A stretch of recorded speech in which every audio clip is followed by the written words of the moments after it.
Boxing updates, nakatakdang bumalik na si Errol Spence laban kay Tim Tszyu ngayong summer. Ayon sa ulat ni Mike Coppinger, ito ang maging unang laban ni Spence mula na matalo siya kay Terence Crawford noong July 2023. Samantala, hindi naman agad lalaban si Tim Tszyu kay Errol Spence dahil planong lumaban muna sa isang tune-up fight sa Australia para manatiling aktibo bago ang posibleng banggaan nila ni Spence. Wala pang official na petsa o venue pero malinaw mga boss, kapag natuloy ito, isa ito sa pinakamainit na laban ngayong taon. Kailangan bumawi si Spence dahil 3 taon na rin na hindi siya napapalaban. Knockout ang huling pagkatalo niya kay Crawford kaya nasaktan ng sobra si Spence. Pero sa ulat nga po ng The Ring Magazine, posibleng bakbakan nila ngayong summer. Sa iba pang balita, Dren Broner may mensahe kaugnay sa kasong isinampa ni Mayweather laban sa Showtime. Sabi ni Broner na wala siyang balak magsampa ng legal na aksyon laban kay Al Haymon. Sabi ni Broner, loyalty ang mas malaga sa kanya kaysa pera. Naniniwala siyang may mga nagawa si Al Haymon para sa kanya na hindi gagawin ng iba. At kahit may usapin tungkol sa pera, kontento na raw siya sa naging trato sa kanya ni Al Haymon.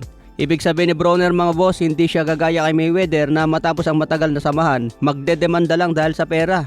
Hindi raw ito gagawin ni Broner at kontento na siya sa naitulong ni Al Haymon at Showtime. Para bagang sinasabi na traidor si Mayweather basta usapang pera dahil handang sirain ang pagkakaibigan dahil lang sa pera. Hinahabol ni Mayweather ang $340 million na hindi raw naibigay sa kanya mula sa laban niya kay Manny Pacquiao at Conor McGregor. Ito ang hinahabol niya ngayon sa Showtime dahil parang binigay daw sa ibang tao.